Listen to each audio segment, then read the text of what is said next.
নিজেরে নষ্ট হইতে দিও না।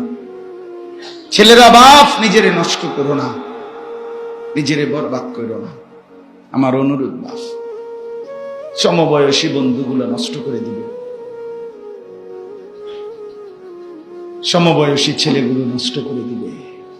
কেউ তোমারে মদ খাওয়া শিখাবে, কেউ তোমারে জুয়া খেলা শিখাবে, কেউ তোমারে নারীর ফান্দে ফেলে দিবে, কেউ তোমারে উলঙ্গ ছবিতে অভ্যস্ত করে দিবে, কেউ তোমারে জিনার ব্যভিচারের রাস্তায় ঢুকায় দিবে।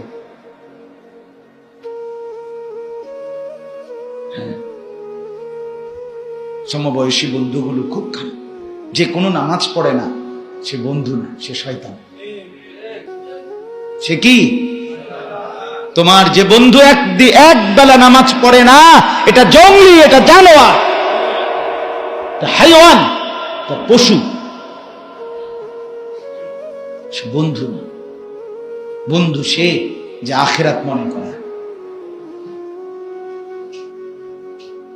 আখিরাত মনে করে, যাকে দেখলে আল্লাহকে মনে হয়, যার কথা শুনলে এলেম বাড়ে, জ্ঞান বাড়ে, যারা কাজকর্ম দেখলে আখিরাত মনে পড়ে।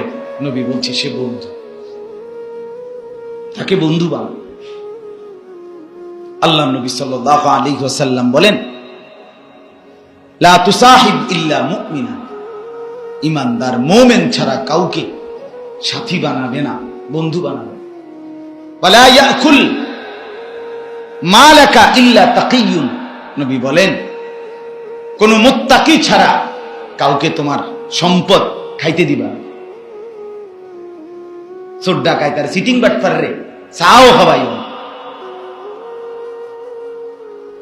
সে নাফরমান পাপী। আল্লাহ আমাদেরকে বুঝ দান করে।